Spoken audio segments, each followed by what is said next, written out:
I'm starting a new series. We certainly aren't going to deal with it all tonight, but the Cape of Good Hope. Hope for the future. People ask, is there hope for the future? And is independence for the Cape viable? And what can we do to work for free and independence, the Cape of Good Hope? 5 months from now, we will be having municipal elections. That's very significant and important if we're interested in building a free and independent Cape of Good Hope. Is there hope for the Cape? We all know the refrain from the Exodus, let my people go. So Moses and Aaron came into Pharaoh and said to him, thus says the Lord God of the Israelites, how long will you refuse to humble yourself before me? Let my people go that they may serve me. I don't know how many people recognize the fact that the state of Israel was a result of secession from Egypt. And I've had people come to me and say, yes, but where's the biblical basis for secession? Well, one of the most famous events in the Old Testament, the Exodus. The nation of Israel grew out of secession from Egypt. In the Bible, a nation is an ethno-linguistic people group of a shared faith. The scriptures make it clear that the Hebrews remained Hebrews. Even after 480 years in Egypt, they never became Egyptians. That's significant.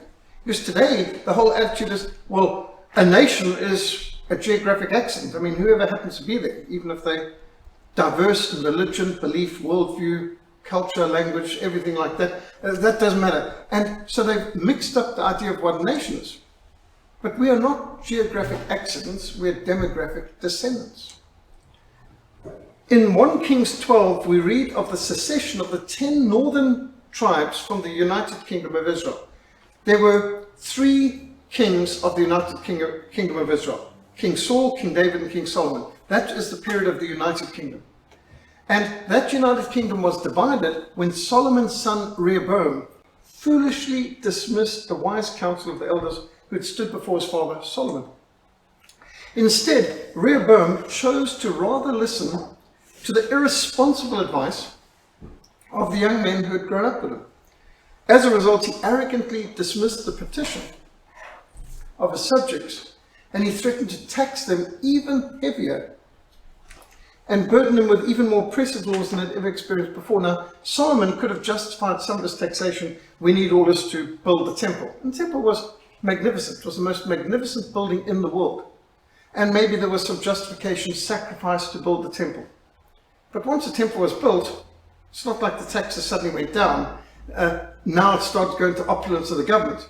And now, after all they'd been taxed under Solomon, which was already grievous, they told by his son Rehoboam, I'm going to tax you even worse. Now, when all Israel saw that the king did not listen to them, the people answered the king, saying, what share have we in David? We have no inheritance in the son of Jesse. To your tents, O Israel. Now see to your own house, O David. So Israel departed to their tents.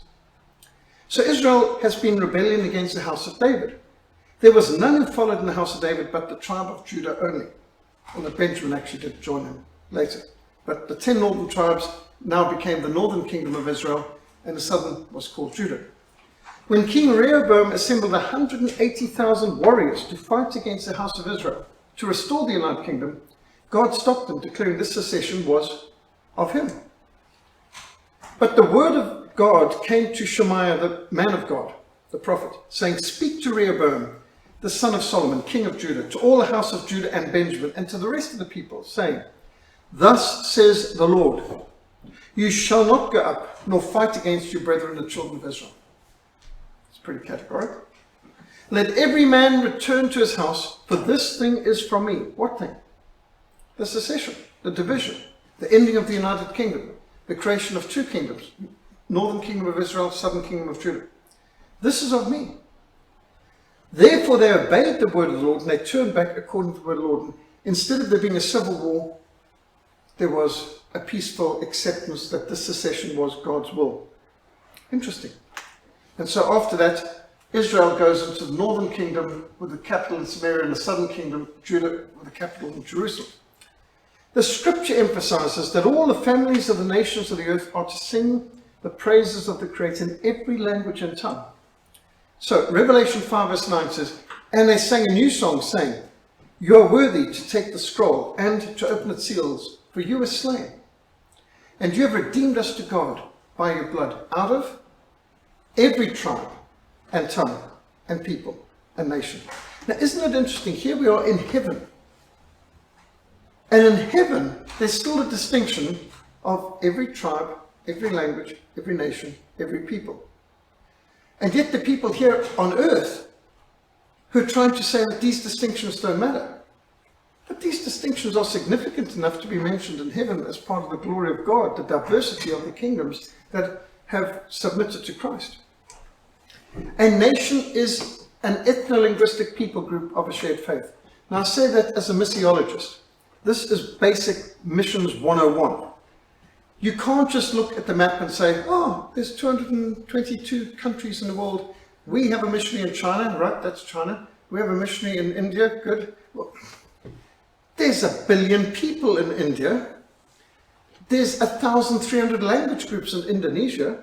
There are 480 language groups in Nigeria. There's 144 languages and tribes in Sudan. There's 50 different language groups in the Nuba Mountains, which is an area not even bigger than Scotland. So as missionaries, we have to think in terms of every ethno-linguistic people group. We can't just think in terms of countries. But unfortunately, many people take confused country. Country and nation is often used synonymously. But as a world Christian, as a missions-minded Christian, we need to be distinguishing between, that's a country, it's not a nation. So unfortunately, many today are confused, very confused, about the concept of nations. And this could be because there's a group of state representatives in New York calling themselves the United Nations. Now, they're neither united nor nations, but of course, most of them have absolutely no legitimacy at all. The United Nations is the largest collection of unelected dictators, mass murderers, drug traffickers, human traffickers on the planet.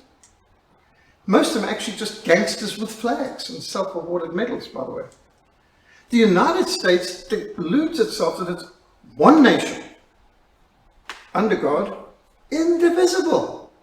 Now, to say that America is under God would be a good commitment, but one nation, indivisible? Why 50 states in a voluntary union should be considered indivisible seems incomprehensible to most of us. Yet Americans are expected to make this pledge on a regular basis. And by the way, this pledge was brought in, I think, under the Eisenhower administration, 1950s.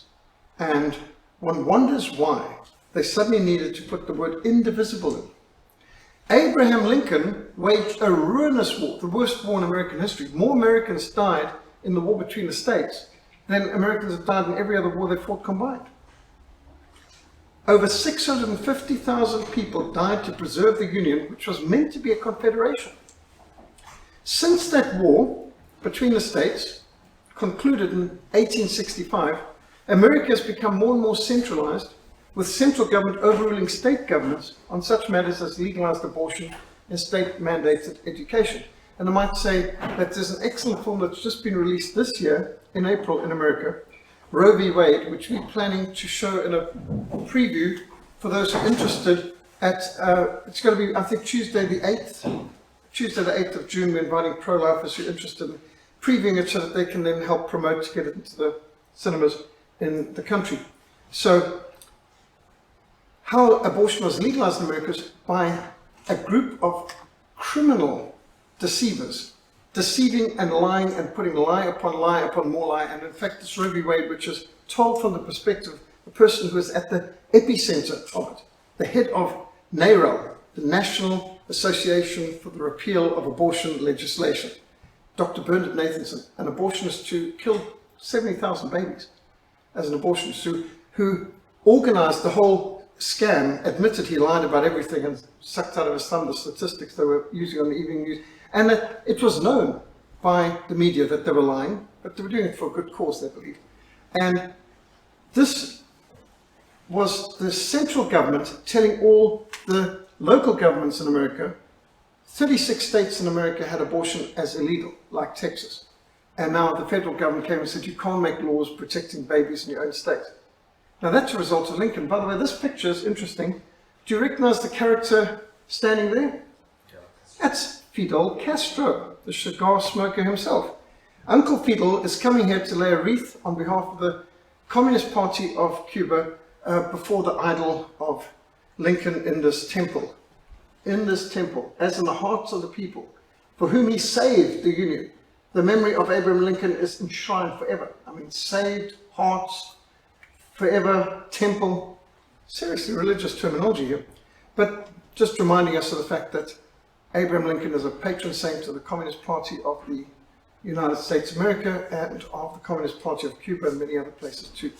He's much prized, and he was a correspondent and friend of Karl Marx, and they correspond. Karl Marx was very supportive in defending what Abraham Lincoln was doing because it totally fitted in with his goals. Anyway, that's another story for another day. But when the Soviet Union, the USSR, broke up in 1991, it was considered a good thing. And there was a lot of rejoicing as Latvia and Lithuania and Estonia and Ukraine and Belarus and Armenia and Georgia and many other nations seceded from the Union, the Soviet Union. It's a good thing for freedom that the Soviet Union was not indivisible, because there's a multiplicity of nations in what is now the Russian Federation and the 15 different republics that have grown out of it. Even National Geographic, speaking about the peoples of the Soviet Union, showed the different tribes and languages and races and nationalities. And you see they even had a tribe of astronauts living in the Soviet Union. And so now there's 15 countries where there used to be one indivisible Soviet Union. And that's a good thing. It's a very good thing.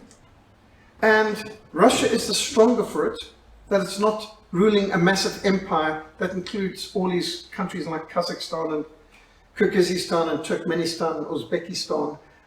Why not let them go free and separate? Some of the most successful countries in the world are the results of secession.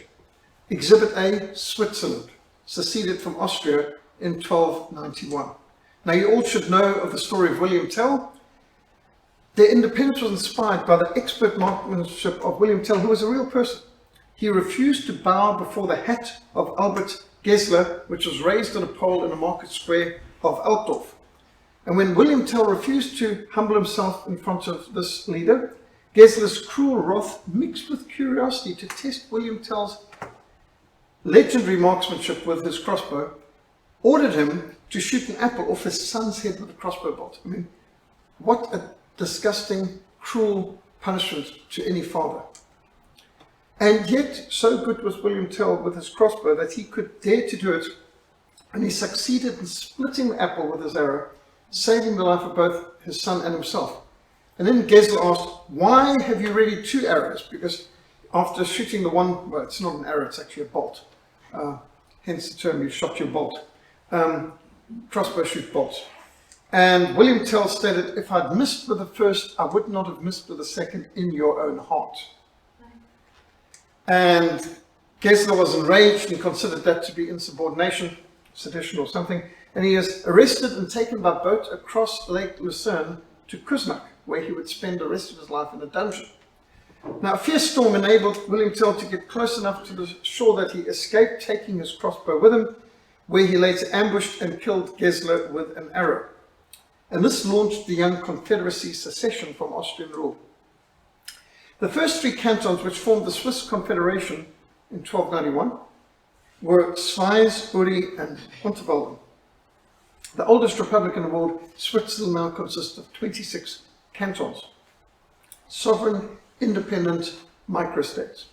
And when I hear friends of mine in America saying things like, "America's the oldest republic in the world," I say, "Have you not heard of Switzerland?"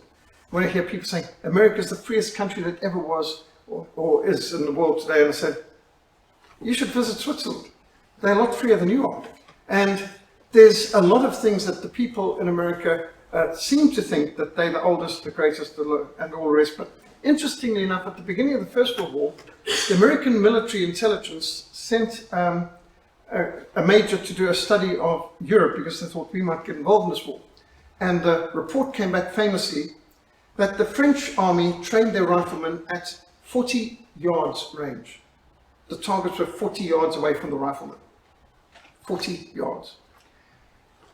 The English army trains at 100 yards. A lot better than French. The German army trains at 300 yards. The Swiss army trains at 400 yards. And he said, that's basically it. The Germans will beat the French and British easily, but nobody can beat the Swiss. I mean, that was just speaking in terms of plain musketry and soldiering skill. You can imagine, it's a whole lot easier to target 40 yards than it is at 400. And that's the difference between the French and the Swiss. That's a 1,000% difference in the distance you're expecting your marksman to aim at. Despite Switzerland occupying the crossroads of Germanic and Romish Europe, as reflected in their linguistic and cultural regions, they've got Germans, that's the majority, they've got French, they've got Italians, they've even got Romans. Its confederal, decentralized, direct democracy policy of armed neutrality enabled Switzerland to stay out of ruinous world wars, when all the countries around them were killing one another by the millions in the First and Second World War. Switzerland stayed an island of peace on a continent often torn apart by war, by decentralized government structure. Other successful secessions, think of Holland, Netherlands. A lot of people in South Africa came from Netherlands. Netherlands was a colony of Spain until just a few years before Jan van Riebeeck came to the Cape. Led by Prince William of Orange, the Netherlands seceded from Spain beginning in 1568. They finally won their freedom by 1648, just 4 years before Cape Town was founded. Another country that started from secession is the United States of America. The USA seceded from Great Britain in 1776, demanding their chartered rights as Englishmen under Magna Carta, the Great Charter of 1215.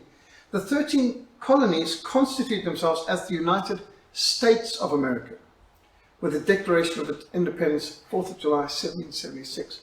Now, it should be noticed that right up till the war between the states, the United States of America always was described as the United States of America are. It's not the United States of America, it's the United States of America. The United States of America are. After Lincoln's victory, it became the United States of America is. It moved from a confederation to being a federal system where it's basically one centralized government, which is not the way the founders envisaged it. Well, going back to 1776, the founding fathers of the United States maintained that as the English government had failed to protect them and to provide for their rights, as guaranteed by Magna Carta of 1215, they were absolved of their allegiance to the British government in London. Now, this is all part of Lex Rex. The law is king, and In Defense of Liberty Against Tyrants by Junius Brutus, books that were well known and well quoted from at that time. As the king owes allegiance to the King of Kings, we owe allegiance to the king. But if the king is in rebellion to the King of Kings, we must not join him in his rebellion to God. Now, government is a contract. We give the government allegiance and taxes and service in the military and so on. They give us protection.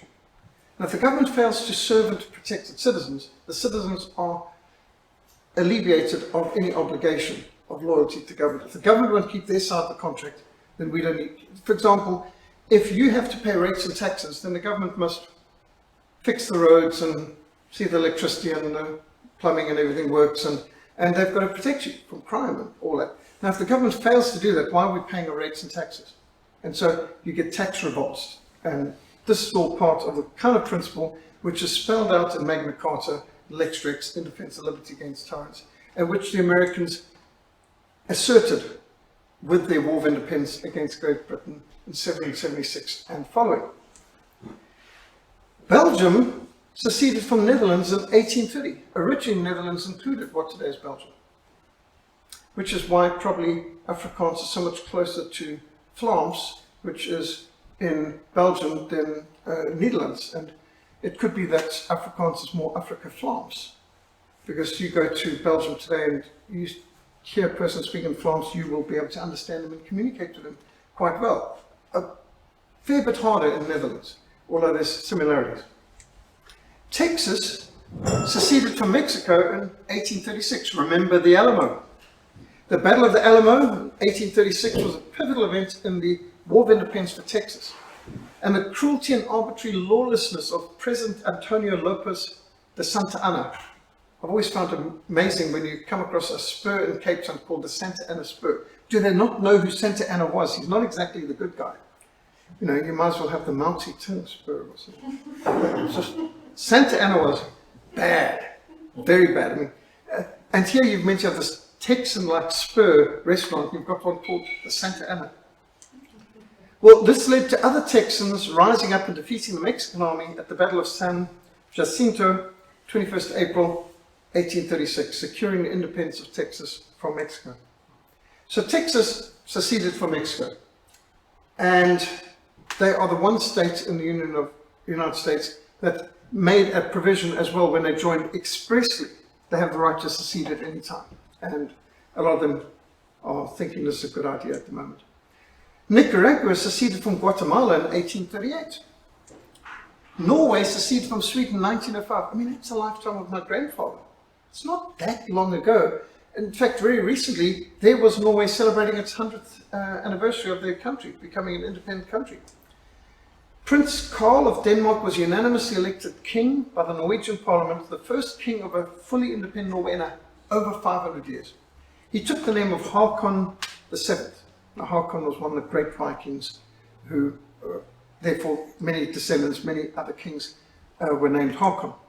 A national referendum confirmed the people's preference for a monarchy over a republic, and a peaceful separation of Norway from Sweden was effected 7th of June 1905. Finland seceded from Russia in 1917. If you know your dates, you'll recognize something was going on in 1917. It was the Bolshevik Revolution that tore Russia apart, and the Finns set up their own parliament and declared themselves independent from Russia on the 6th of December 1917. They seceded from chaos and from communism. You will notice all the Viking countries have crosses in their flags. It's a testament to the conversion of the Vikings, that they, some of the most bloodthirsty people in the history of the world, how they were tamed and civilized by the gospel. The Republic of Ireland seceded from Great Britain in 1922. And it's a fact that Ireland today is divided between Northern, or Protestant Ireland, and Southern Republic of Ireland. Northern Ireland is monarchist, unionist, believe in being united to the United Kingdom, where Southern Ireland are Republican and they're Catholic.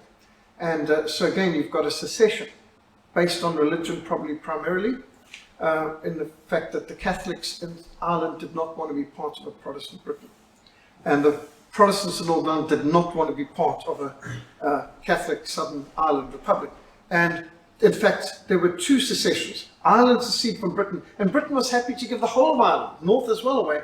And the Northern Irish Protestants had to fight to stay in the Union. I mean, that's a strange form of civil war, but they were fighting Britain to stay in the Union, just as Southern Ireland was fighting to get out of it. So they both seceded in different ways. The whole of Ireland seceded from Britain, and in Northern Ireland seceded from Southern Ireland to stay part of Britain. Pakistan seceded from India in 1947. As the British started to leave India, millions of people migrated. The Muslims moved to Pakistan, and Hindus moved out of Pakistan into India, and millions died in the wars of that secession. That was a very bloody mess, literally. One of the worst secessions in history. Very badly done. Very sloppily and badly executed indeed. Well, Bangladesh, which was East Pakistan, later seceded from West Pakistan, which is now understood as Pakistan. And you could imagine it's not really workable. You had the Muslims grouped in Pakistan East and Pakistan West, and now you've got Bangladesh separate from Pakistan.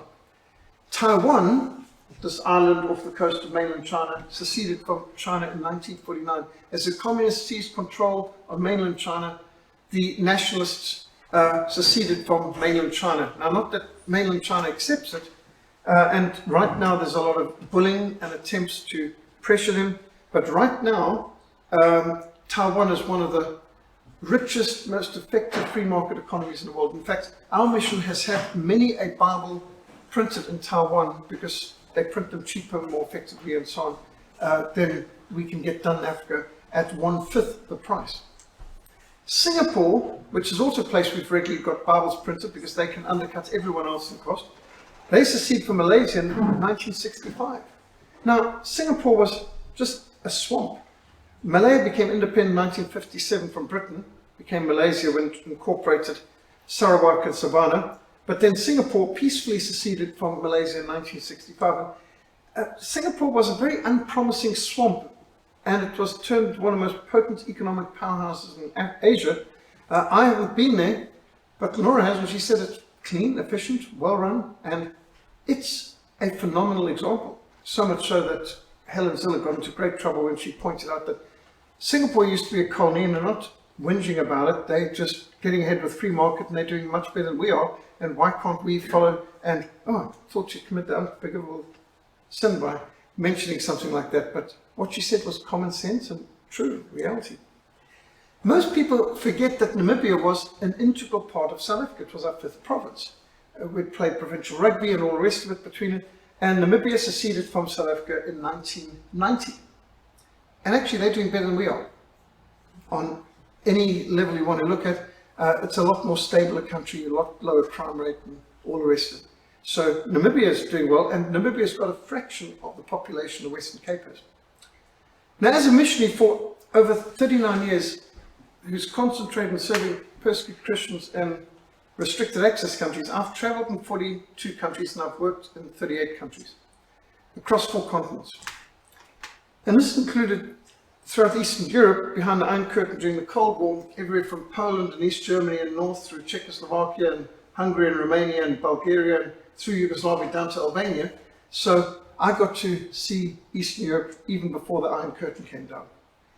There never was such a concept as Czechoslovakia or Yugoslavia before the vindictive, destructive Versailles Treaty of 1919. And those entities do not exist today either.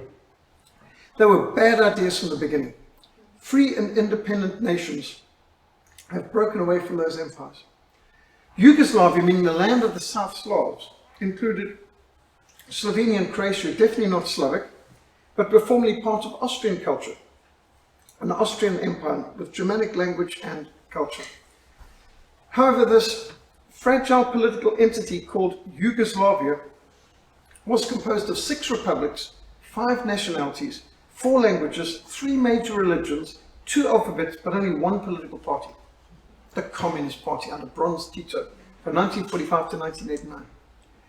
Another kaleidoscope nation created out of the Versailles Treaty was Czechoslovakia, which didn't survive long the fall of the Iron Curtain and the withdrawal of Soviet armies of occupation. These were not creations of any natural forces. These were enforced from outside, as was the Union of South Africa.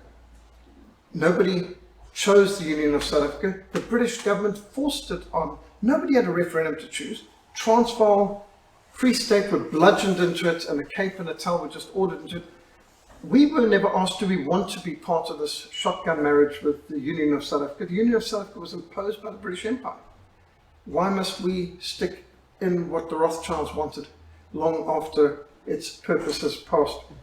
When I first visited Yugoslavia and heard people in Croatia speaking about the need for independence, I was highly skeptical. Yugoslavia consisted of 6 republics, 5 nations, 4 languages, 3 major religions, 2 alphabets, 1 political party, and there's their flag, this monster, ugly red star in the middle of it. In 1990, the first multi-party elections were held in Croatia. 25th of June 1991, Croatia declared independence, which came into effect 8th of October 1991. By 15 January 1992, Croatia was recognized as an independent country by the European Economic Community led by Germany. Germany was the first to recognize Croatia's independence. The aggression by Yugoslavia was effectively ended by August 1995. With a decisive victory by Croatia, 5 August has been observed as Victory and Homeland Thanksgiving Day since. In Slovenia, a group of intellectuals articulated the case for Slovene independence from 1987 in the magazine Nova Revija, and a Committee for the Defense of Human Rights was formed. Now, it's still a one-party communist dictatorship at this point. Demands for democratization and independence for Slovenia forced the communist government to enact a number of democratic reforms. In September 1989, constitutional amendments were passed to produced parliamentary democracy to Slovenia. On the 7th of March 1990, the Slovenian Assembly changed the official name of the state to the Republic of Slovenia.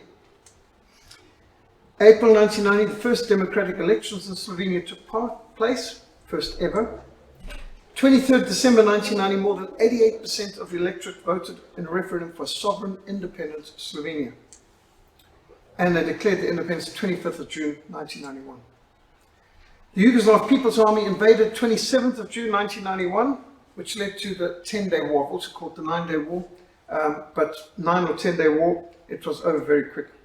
And the result was the Brijuni Agreement and the withdrawal of the Yugoslav army from Slovenia. December 1991, a new constitution was adopted, followed by laws on denationalization, privatization of all state enterprise by 1992. This was fast. From 1987 to 1992, complete independence recognized internationally, even by their previous oppressors, after an incredibly brief war. The members of the European Union recognized Slovenia as an independent state on 15 January 1992, with Austria being the first to recognize it. And so, we now have 6 countries where there once was one, and a whole lot better for all the inhabitants at that. When I first traveled to Bratislava in Czechoslovakia, talk of the Slovakians seceding from Czechoslovakia just seemed unrealistic and impossible. I mean, to me it was like talking about colonizing Mars or something. Not going to happen. The Christians were adamant that Slovakia must become an independent country. Indeed, following the collapse of communist rule in Czechoslovakia in 1989 and the withdrawal of the Soviet Red Army, the Slovak Socialist Republic was renamed the Slovak Republic.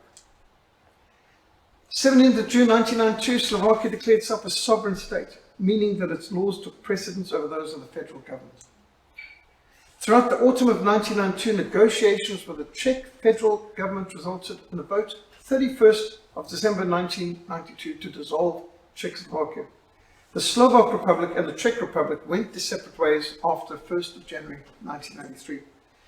And so they called this the Velvet Divorce, because no one died. 1993, peaceful referendum. The 2 countries are now happy neighbors because good fences make good neighbors. The overthrow of communist rule in Czechoslovakia had been called the Velvet Revolution because it was mostly accomplished without any violence. And the peaceful separation of Czech and Slovakia is called the Velvet Divorce. Then you get to the Baltic states. Latvia, Lithuania and Estonia.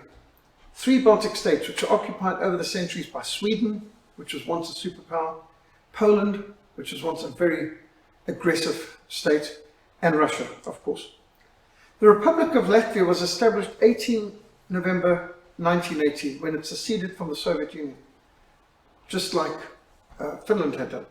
In 1940, though, Latvia was invaded by the Soviet Union, and later Latvia was liberated by German forces during Operation Barbarossa in 1941, and many of them actually served in the German army fighting throughout Operation Barbarossa against the Soviets. In 1944, the Soviet Red Army again invaded Latvia and forced it back into the Soviet Union. Starting in 1987, the Singing Revolution called for Baltic emancipation from communism and from Soviet occupation. And on the 4th of May 1990, the Declaration of the Restoration of Independence of the Republic of Latvia was issued. On 21st of August 1991, Latvia declared its independence. I mean, this is quite fast. This is extraordinary. Latvia has been declared the capital of culture in Europe, and its capital, Riga, has hosted the Choir Olympics, which Daniela, as part of the Cape Town Youth Choir, has been able to participate in. 140 choirs from around the world gathered in Riga for this event, and I believe the Stellenbosch University Choir won the category of sacred music, which is an extraordinary achievement. For this little Baltic republic to have gained this kind of prominence in such a short time and freedom, absolutely extraordinary. Estonia was also occupied over the centuries by the Polish, the Swedish and the Russian forces, declared its independence also in 1918, as the Bolsheviks were destroying Russia, and on the 6th of August 1940 invaded and occupied by Stalin's Soviet Red Army, incorporating the Soviet Union with a lot of brutality. Well, Estonians continued to resist the Soviet occupation for years. During the Second World War, of course, on the side of the Germans, afterwards, the Forest Brothers resistance movement opposed the Soviet policy of collectivization and forced removals of Estonians to make way for Russian immigration. Many Estonians were shipped off to the salt mines and to Siberia, exile and work in labor camps, and died in Siberia. But they fought in the bush. And by the way, I don't know if you can spot here with these men. These were some of the resistance fighters. Some of the picture looks a bit scratched and folded, but the weapons they're using here, weapons they've captured from the enemy, and they were fighting for 10 years after the Second World War. They were still fighting the Soviets. In 1987, the singing revolution began because they didn't have much resistance opportunity, so they started to revive their culture and sing, and this brought the people together. It's very hard to say you're not allowed to sing. And so the Popular Front of Estonia became the standard bearer for Estonian independence. An Estonian National Independence Party was the first non-communist party in the Soviet Union. It demanded full restoration of independence. And they would gather to sing, and the candle became the symbol of resistance to communism back from the Leipzig movement, which started back in 1982. So the Leipzig prayer meeting was, they would come with candles, not lit, and then one would be lit, and then they'd light one of those candles. And the idea is, not all the darkness can put out the smallest light.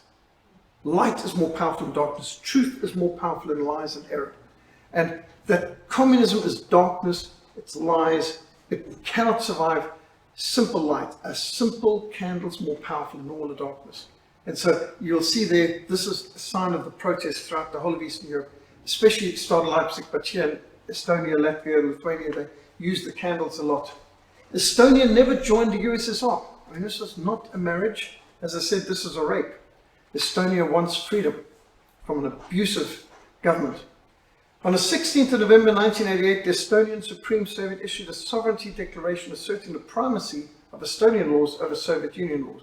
This is very brave. I mean, this is when the Soviet Union is still in its heyday. In 1988, we were still fighting them in Angola. I mean, the hot part of the Cold War was still on, and they could have crushed them under their tanks. These are very brave people. 23rd of August 1989, I mean, this is while the Berlin Wall's collapsing, and all over Eastern Europe there's all kinds of eruptions. 2 million Estonians, Latvians, and Lithuanians participated in a massive demonstration.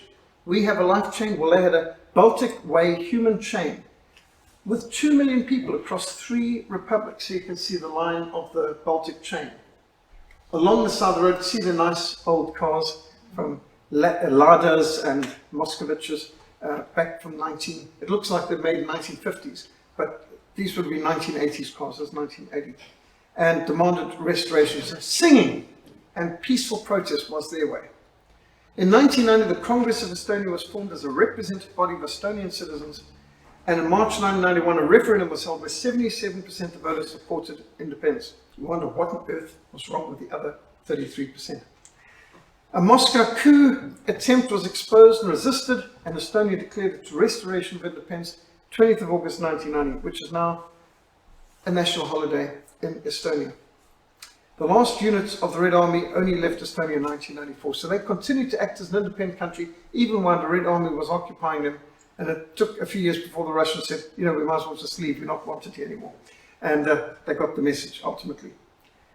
And these are wonderful people. You can ask Daniela, she's visited these places. So in 1992, Estonia launched economic reforms for privatization and free market economy, and in 2004 they actually joined the European Union and NATO. And you can see the Baltic people, you may wonder, well, why don't they just make one country? Because they're different people. They descended from Germanic, Viking, Swedish, Finnish and other peoples, but they've got their own language and culture. Now, Estonia and Latvia are overwhelmingly Protestant. Lithuania is mostly Catholic. So, coming to Lithuania. Lithuania seceded from the Soviet Union 16th February 1980 to form the Republic of Lithuania. 1940, like its brother states, invaded by the Soviet Red Army of Stalin, and they also joined with and supported Germany in Operation Barbarossa in freeing the country from the Soviet occupation, and then they were crushed again in 1945 when the communists came in.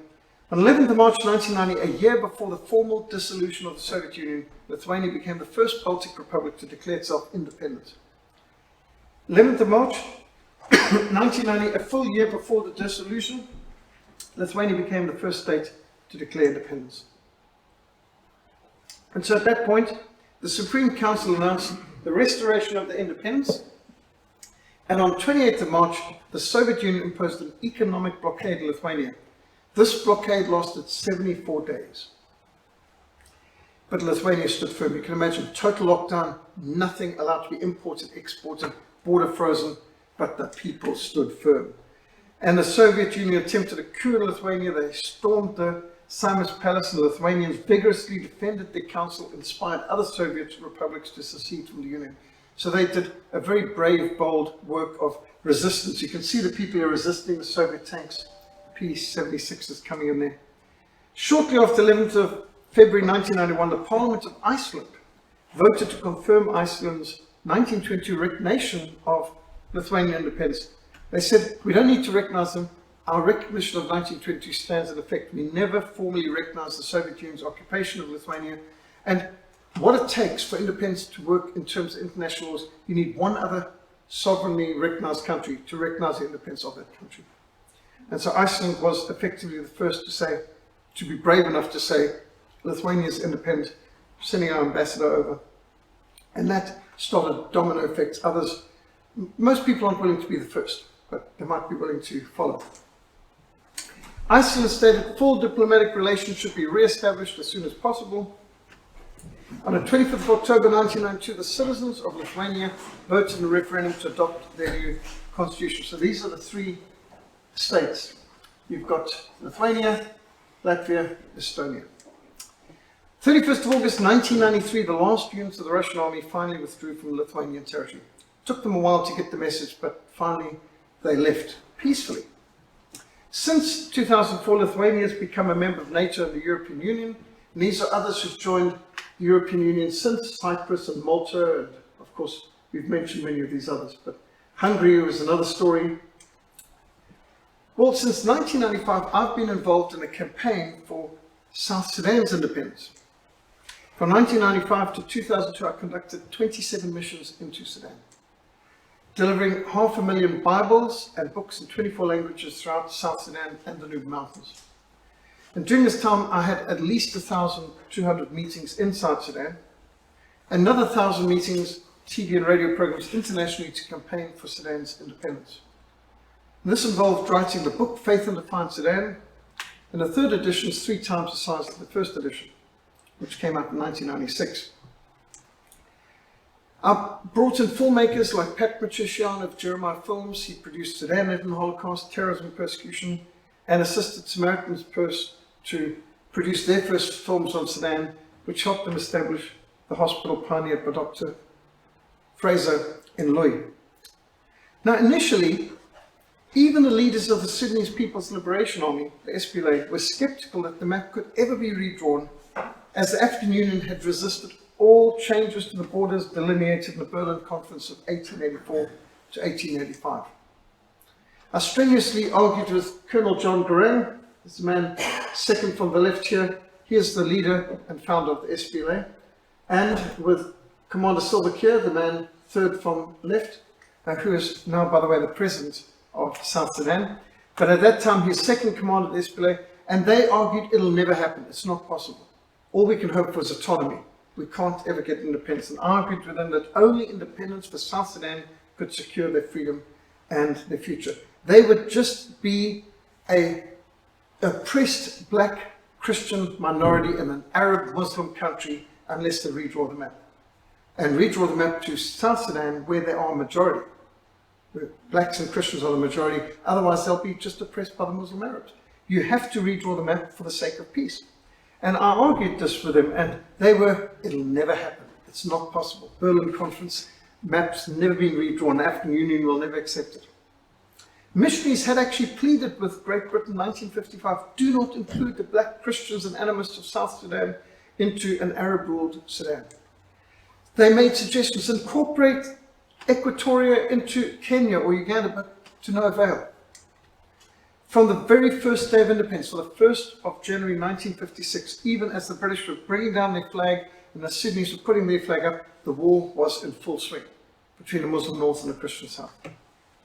The North sought to Arabize and Islamize the South with brutal oppression, great devastation, and loss of life. And it started, in fact, with the Equatorial Corps down in Juba.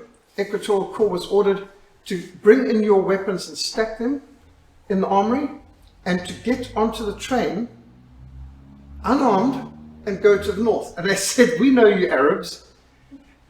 You've always treated us as slaves.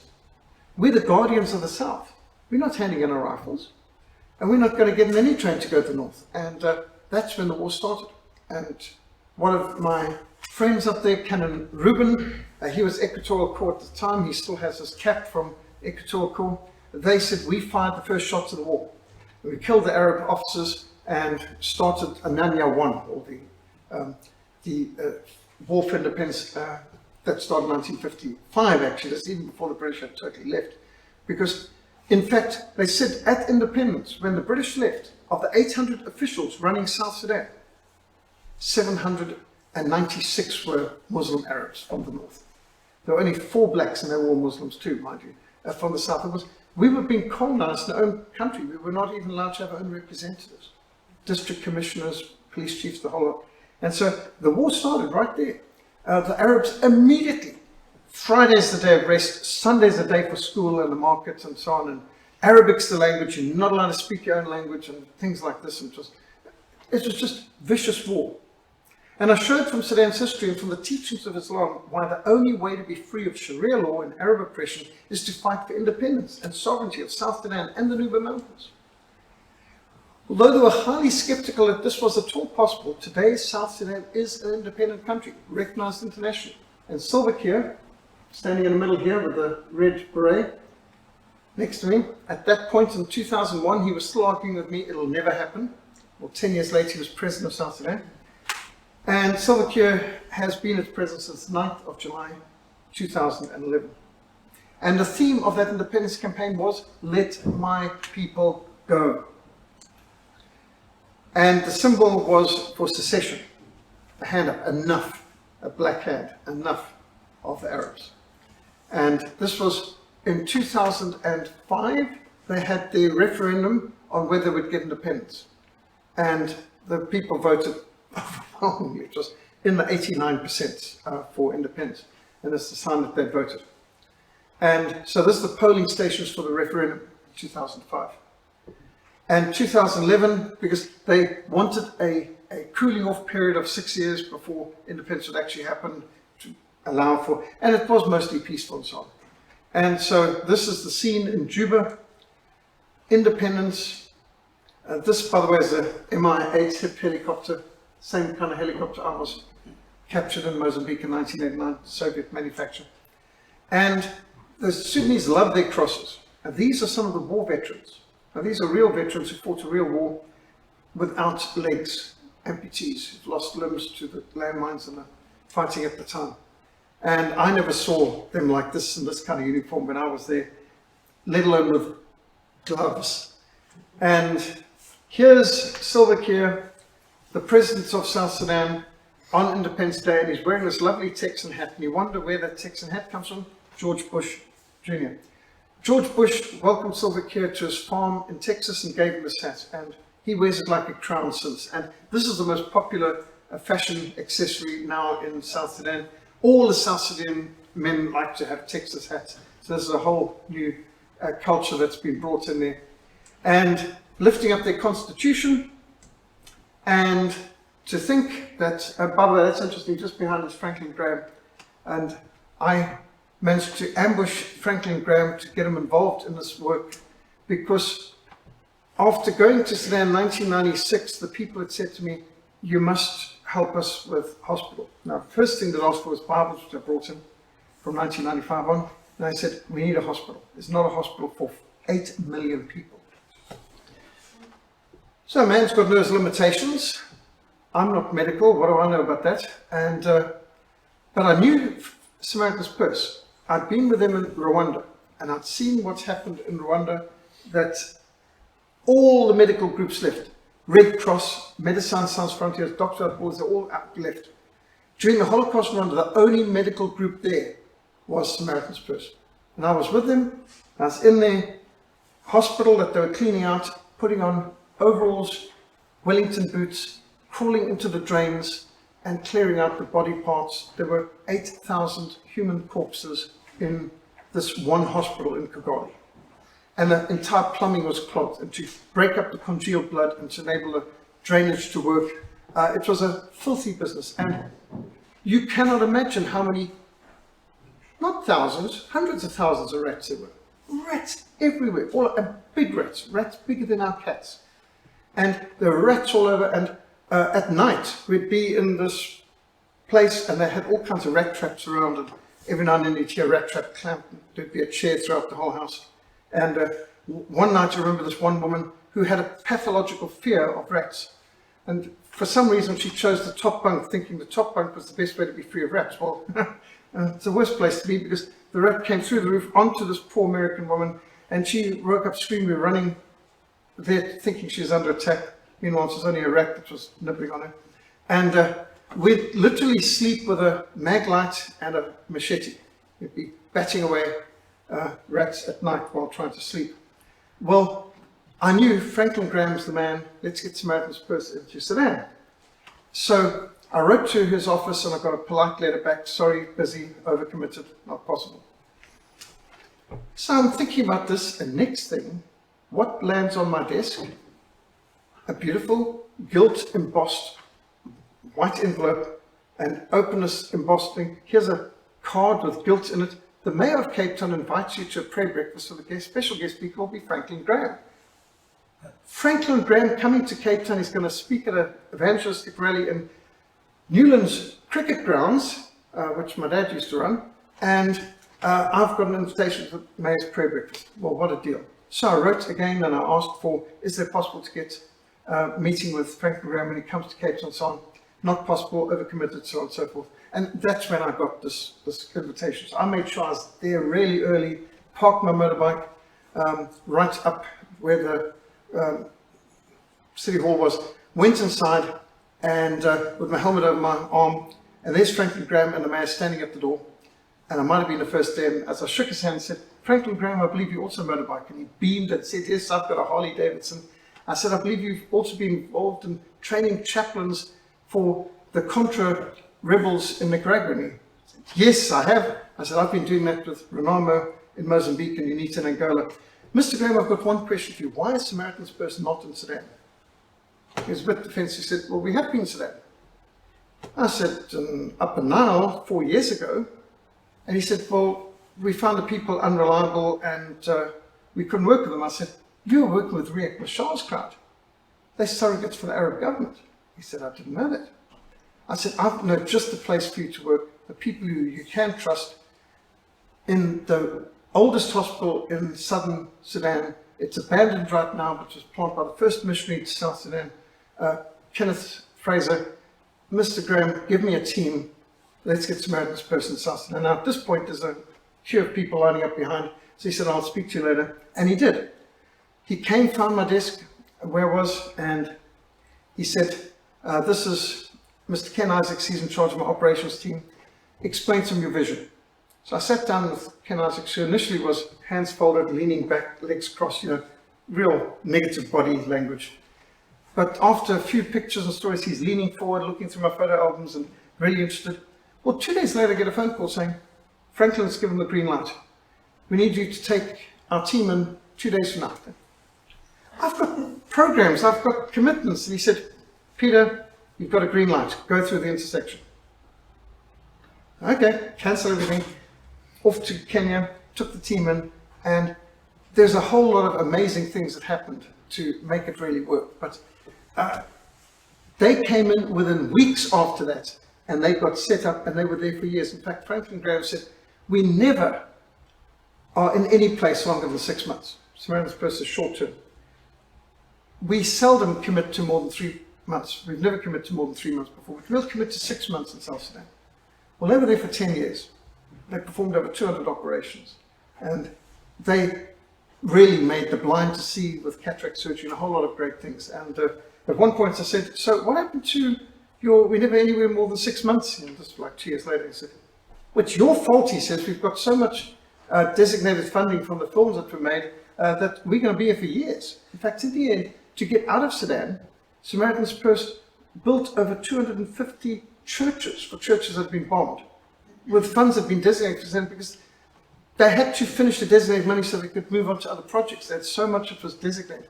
I think it was in the millions, $6 million or something, designated for South Sudan. Don't know why we can't raise that money for our work. But anyway, Samaritan's Purse Hospital got involved there, and Franklin Graham was personal friends with George Bush. And in fact, Franklin Graham did the prayer inauguration for the president at the inauguration of George Bush. And so he was the ideal man to take their concerns directly to the President of America, and a whole lot of interesting things started to roll from there. This picture says a lot. A man who's lost both his hands, probably chopped off by the Arabs, raising his hands or his stumps in praise to God for independence. From today, our identity is Southern and African, not Arabic and Islamic. We're not worse Arabs, but we're better Africans. Their own flag, their own army, and this is at the first anniversary of the independence. And South Sudan has its problems still, of course, but it's free and it's independent and it's recognized, and they're no longer under Sharia law, and they have their own identity, their own seal, their own currency, and they are free at last. The story's not over, because since then they've discovered oil in South Sudan, which you could be sure the map would not have left it in South Sudan if they'd known it ahead of time. And just by sheer coincidence, there's war and destabilization around where the oil fields are. I must say, oil is a curse. The sooner we can get into alternatives, the better, because honestly, the amount of wars caused by oil, it's just like, as Paul Kruger said, it's a curse that we had diamonds and gold in our republics, or we might have stayed free. You know, these things actually aren't a blessing. The amount of problems they bring with them, that's another story. But we must still pray for South Sudan, and we still are working for South Sudan. Today we continue to campaign for the freedom and independence of the Nuba Mountains, an island of Christianity in the Sea of Islam. They were not included in the agreement or the peace with South Sudan because they're a bit further north. And so the Nuba Mountains is continuing to be a major focus of our mission. The courageous Nuba Christians continue to resist the Arabization and the Islamization policies of the Khartoum government, and redrawing the map is absolutely essential to recognize the ethno-linguistic, demographic realities and to avoid further loss of life and future conflict. And at this moment, there's a ceasefire in place. In fact, there's been a ceasefire in place since Donald Trump came to power, because he put pressure on the Sudanese government, said, I know what you want, free trade and sanctions lifted. Let me tell you what I want. No more hostile actions, no bombings, no offences against Nuba Mountains in South Kordofan, the Blue Nile, or in Darfur. And they did. And before you knew it, they overthrew their dictator. Omar al-Bashir had been in power for almost 30 years, put him on trial, promising to hand him over to the International Court of Justice for his genocide and all the rest. And now the government of Sudan is actually passing laws banning whipping, banning flogging,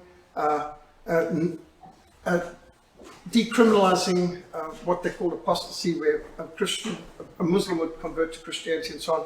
So there's a lot of interesting things. They've signed peace treaties with the Nuba. So there hasn't been any bombing for the last almost 5 years, 4.5 years in the Nuba Mountains. And there's peace for a lot of work that can be done. So we must not continue to follow in the footsteps of failure.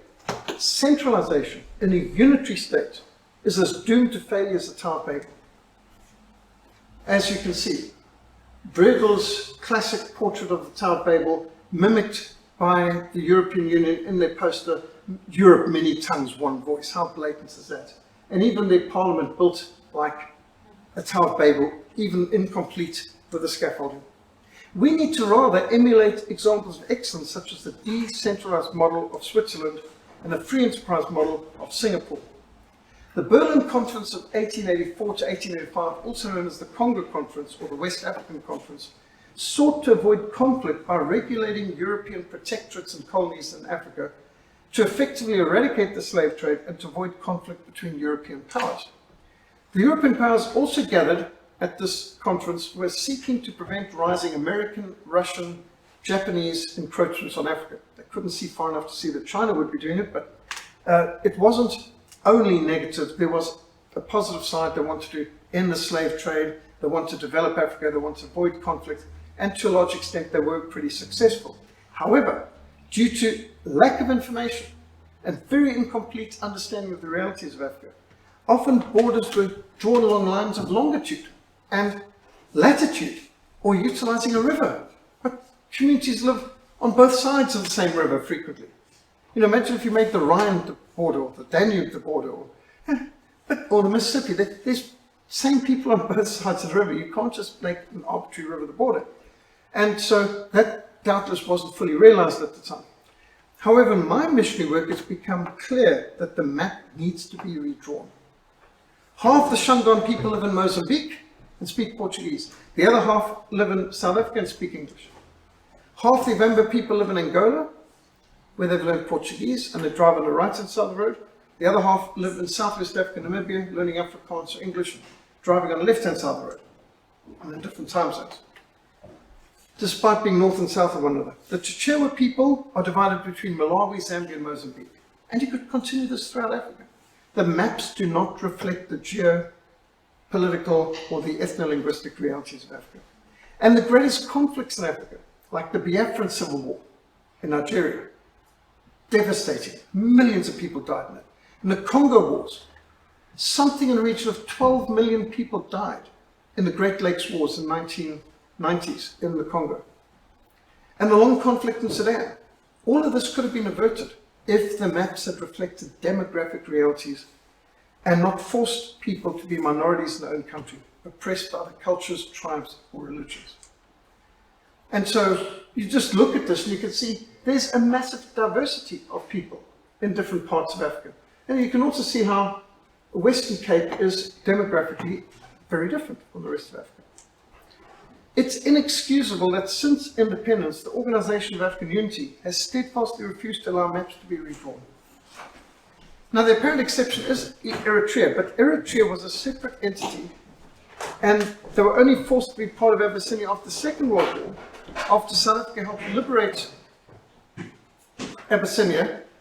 Then, from the Italians, the British then decided to force Eritrea, which had been under the Italians, to join Abyssinia, which had never been a colony of anyone, and make them one country, Ethiopia. And that just led to non-stop war from 1945 to 1991, when the Eritreans finally won their freedom again.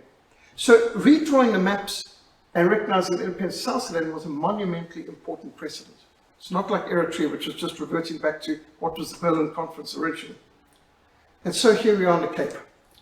Cape Town's history goes back to 1652. Now, just a few years ago, the Kingdom of Zululand celebrated 200 years of the Kingdom of Zululand. That's a wonderful achievement.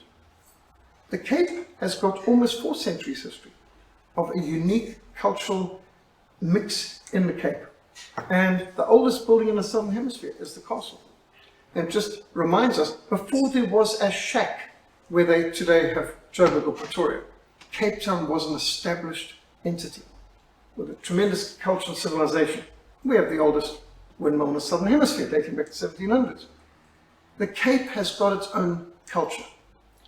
And therefore, Cape Exit has been gathering a lot of support. There's something in the region right now of over 820,000 people have already signed up with Cape Exit under the slogan of Free the Cape. And to have a canton system, a decentralized system of the Cape.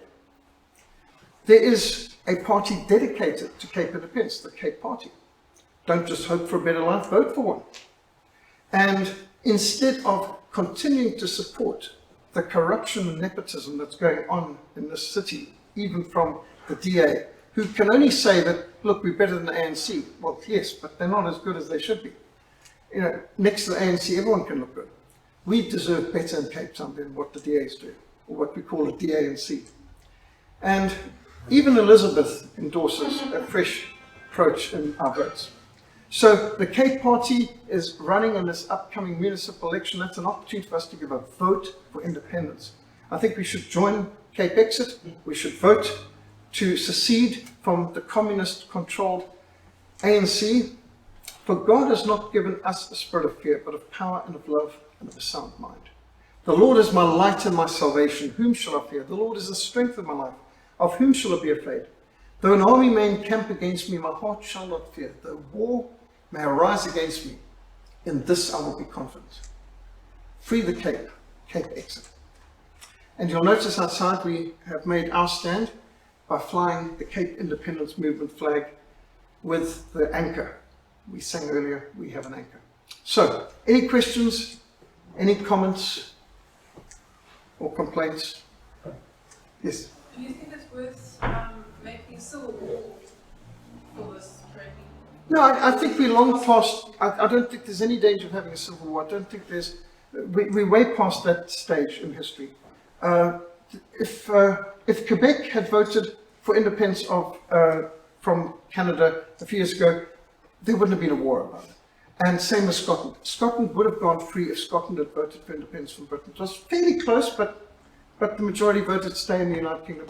We are way past it. Not even Russia fights over secession anymore. You know, Latvia, Lithuania, Estonia, Belarus, Kazakhstan, Turkmenistan, I mean, they're all able to. We're in a different era now. You know, Czechoslovakia was peaceful. Not only do I believe that the central government has no ability to wage a war, because their army is, you know, it's got thousands of generals and not that many soldiers. And that they actually, a lot of things don't work and it's not very efficient.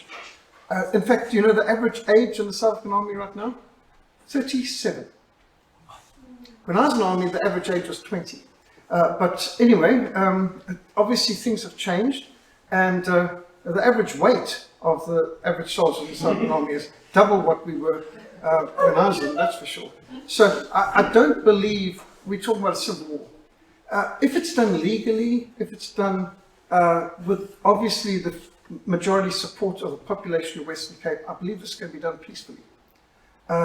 That's not to say that there wouldn't be some riots and terrorism here and there, but when you're in a position to deal with it, that would be different. But I don't know anywhere in the world where people would fight a civil war over a peaceful, legal, following the correct steps of referendums and going about secession in a lawful, legal, stable way.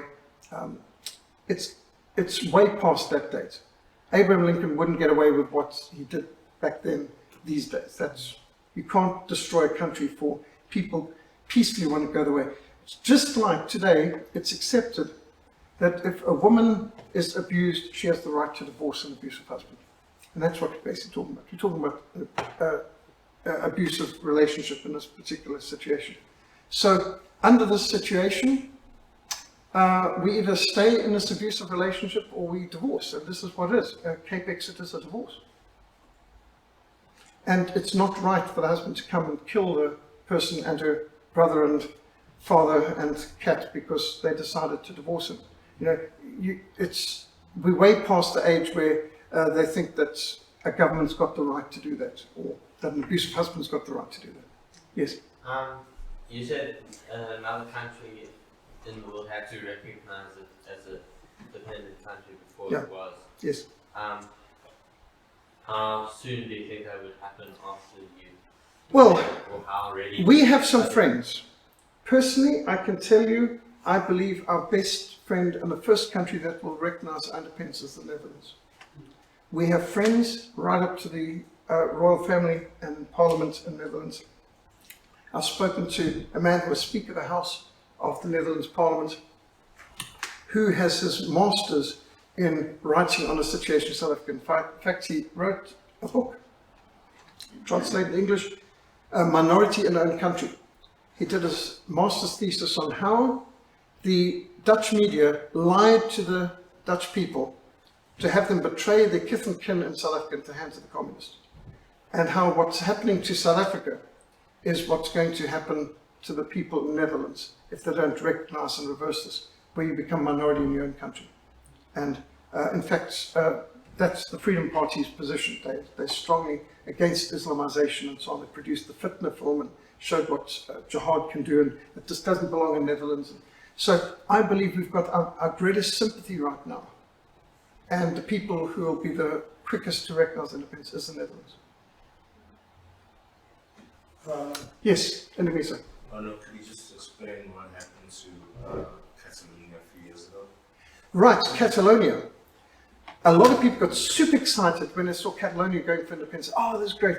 And then I had some friends from Spain saying, these are a bunch of communists. You do not want to... The communists had hijacked the independence movement of Catalonia, and that while the Catalonians may have a genuine cause, the whole cause got hijacked by communists. Just like the IRA went way out of their Catholic roots and became a communist terrorist movement who were funded and trained by the KGB and by Gaddafi's Libya.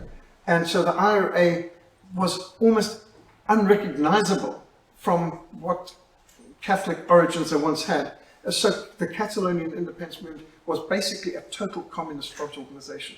And so the King of Spain and the Parliament had every justification to want to prevent a Cuba within what used to be their borders. So Catalonia, it just shows the danger of letting radicals hijack the independence movement. And I have seen some people in the Cape independence movement who would like to take us in that radical movement. They're people who talk about war, who talk about terrorism, who talk, and you're like, you have no place for this. We want nothing to do with you. Those people are agent provocateurs. And if you let those agent provocateurs run the whole movement, imagine an EFF type of Cape independence movement. I mean, that would be nightmare, worse than what we've got now. And I think that was what was going on with Catalonia. Nice coloured flags, but was hiding an ugly reality.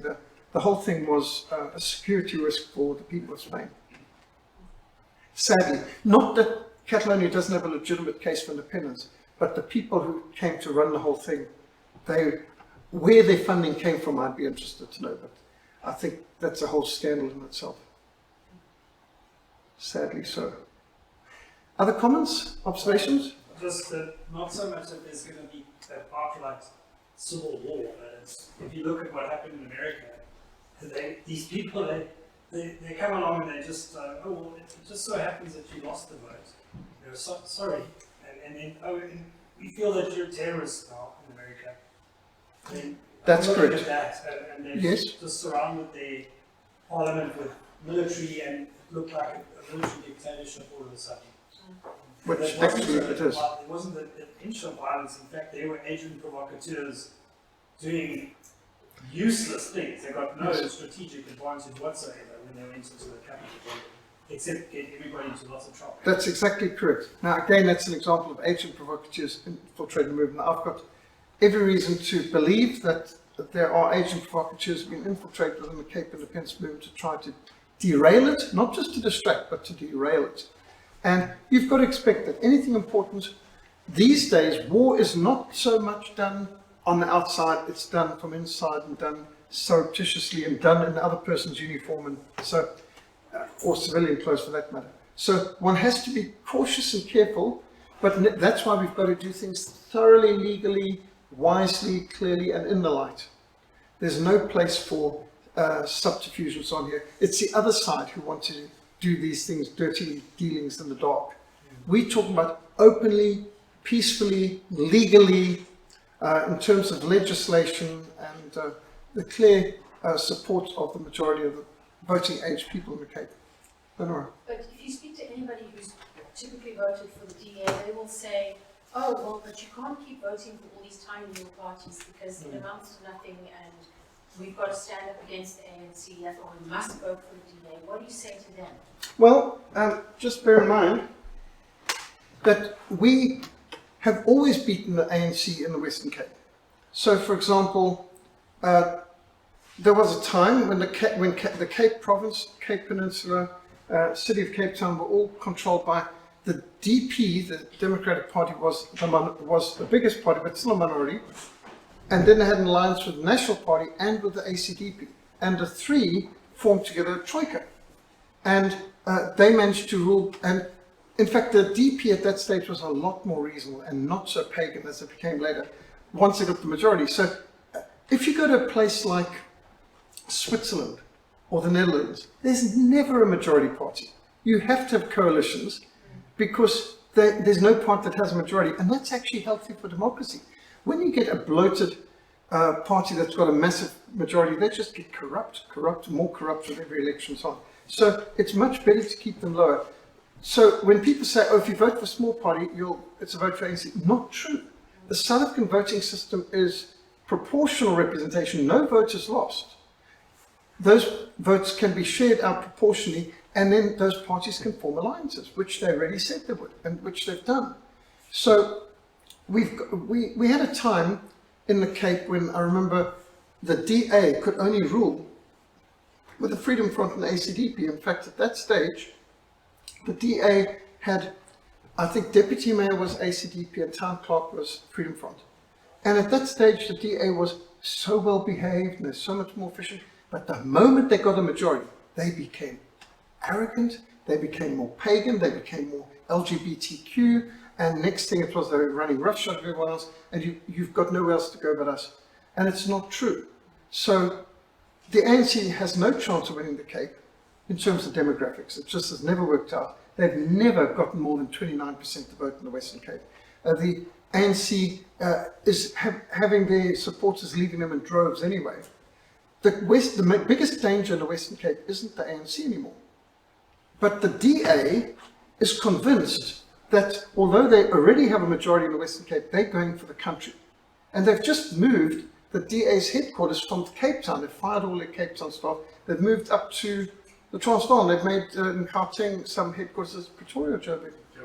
Right, so they're in Joburg. They've got their headquarters. And the DA is plainly aiming for a national goal. They don't seem to care about the Cape except that we've given them votes to give them, they have the hope of getting the whole country. Personally, I think they don't have a snowball's chance of getting the whole country. But they do have a chance of getting the Cape if they would go for a referendum and go for the Western Cape. But they've got their own agenda. The trouble with the DA is, if you compare them with the ANC, they look good. But if you compare them with what a government should be, they don't look that good. And we really deserve better. And driving around Cape Town, we can see it's really not doing that well. Alistair? What do you see as the biggest threat to the successful movement? The biggest threat to the movement for Cape Independence? Yes. I would say, well, it's not just one big threat. Our main threat would be probably ignorance. Because people either not aware of some of the things I've mentioned now, like the history of secession, the biblical basis for secession, or the practicalities of secession, ignorance of these things. People coming out with things like, well, we've got to vote DA for a strong opposition, or vote for a smaller party, even if it epitomizes my convictions and values, is somehow a vote for the ANC, which is nonsensical in our proportional representation system. So ignorance is probably our biggest single danger. Therefore, our biggest need is for people to know the facts, to know what's going on, to understand the times, to know what God's people should do. So history, Bible, all these things, knowledge is the solution, ignorance is our threat. A lot of people are just brainwashed. And unfortunately, if you keep watching the SATV, listening to the propaganda, then one's going to stay more ignorant. They're not exactly giving us any insights. Yes? Do you know the leaders of the Cape Exit Party personally? Do you know where they stand on moral issues? I know all of them, and the Cape Exit is not a party. Cape Exit is just a marketing group. They said they will not ever become a political party. They have no political aspirations. They're not registered a party. They're a marketing group. They're just trying to promote the concept of Cape Independence. And they're doing research, and they have a think tank. So Cape Exit is not a party. Cape Party is a party. Yeah. And so there's only two parties that I know of at this stage that are for Cape Independence. The one is the Cape Party, and they have been for 14 years. And the other is the Freedom Front Plus, who've come on sides, at least the Western Cape branch, for Cape Independence in the last year. So those are the two I'm aware of that are registered political parties. Now there's other groups who support Cape Independence. Cape Independence Action Group, they're a marketing group. Cape Exit's the biggest, they've got 820,000 members signed up. There's others who are moving for secession, but who've got a different strategy. There's USAF, who've got a big website, USAF, and they have Zuidland, Dalbarton, they have seceded basically practically up the west coast near, what's the, Sorry, I can't remember. right. Filtered. It's near Feltriff, that's correct. Very close to Feltriff. And they're buying up farms and they're becoming totally self-sufficient. They own everything off the grid. They own solar power, they own water, they own everything. And they're just basically creating, and they're going to buy up more and more land. And so they're going for independence in a different route, not the political route. USAF's like-minded in a sense. Then you get a group like ULA, United Liberty Alliance, which also isn't a party, but they don't have a view of the Cape only. Most of their interest is actually Free State and Transvaal, but they include some of the Cape. And so they've got a bigger vision of more areas to be made independent. They're working on minority rights and trying to find where the minorities are majority, that they can break away from the oppression of the ANC and communist EFF ideas. So I've met with these people, all of the players, frequently. I've been asked to chair the Cape Independence Forum over the last year.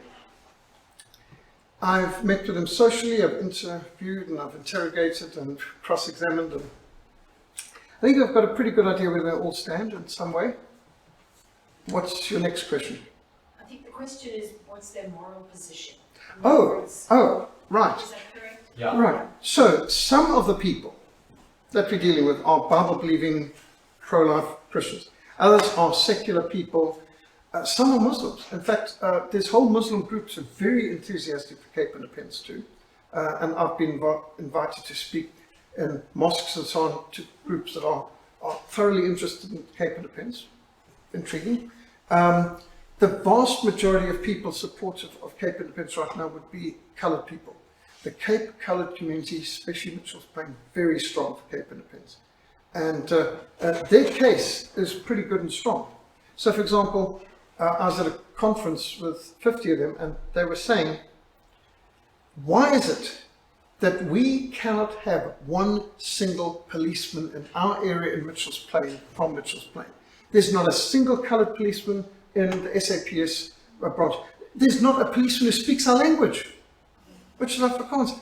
They all come from the Eastern Cape. Why must we have policemen from other areas who don't even speak our language? It's not like there aren't coloured policemen who speak Afrikaans available in the West Cape. Why can't they be in our area in Mitchell's Plain? And why is it that we have got grandmothers who've been waiting for 40 years on their list to get a house? And they still don't have. But someone can come in from the Eastern Cape last week and he gets it. And they're just furious. The affirmative action is so anti the coloured people. They are blood red furious. And I might say they've got a very strong case because 49% of the population of Western Cape are coloured. And there's a very strong case that the vast majority of the people of Western Cape speak Afrikaans. The main language, the main home language of the population of Western Cape is Afrikaans. Why is Afrikaans treated as a second, not even a second language? It's often just driven off. And so there's, I would say, our best support for the Western Cape isn't coming from the English Liberals. The English Liberals are some of our biggest opponents, actually.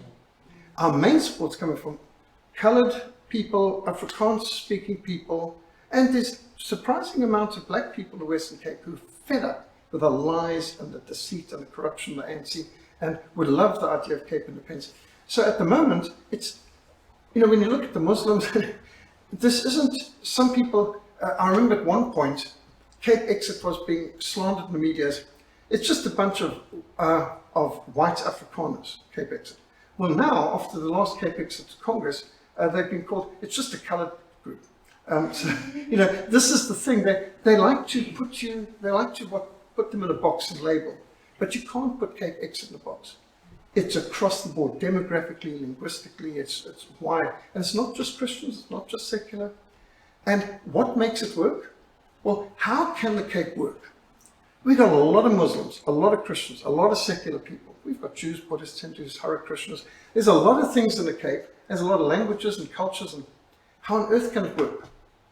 We look at Switzerland.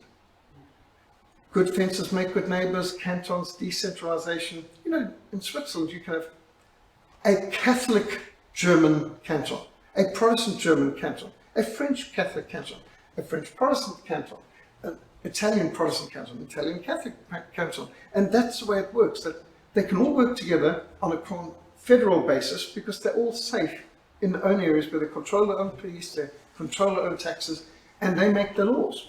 And each canton's got quite a different character. And so Switzerland isn't a one-size-fits-all rubber stamp, you know. They let there be a lot of variety. And so that's why Switzerland's so free. And so I think following that example, the Cape can work if we let the Muslims run their areas and the Christians run their areas and the secularists run theirs and the Hare Krishnas run theirs, whatever the groups are, let the New Age incense burners in Cork Bay have their rules, and let the Bible-believing Boerewors Brian people in northern suburbs have their rules, and so this can work. So, for example, if you've got a confederation of microstates of the Cape of Good Hope, what you can have is a situation where, you know, Brackenfell is rock solid Bible-believing Protestant Christian. There we go. And Mitchell's Plain, they are solidly Christian, and Burkhardt, they're solidly Muslim. They want Sharia law even, or whatever. You know, but if every province or canton or municipality is making their own rules and running their own police force, you don't feel threatened. Yeah, they're your neighbours. And then you can actually even cooperate against external enemies and so on, because you respect the different identity. But where you're all forced one size fits all, you've all got to fit into this social engineering game of some political party in Pretoria, well, that makes everyone angry. And the Cape has never, ever agreed with the national government.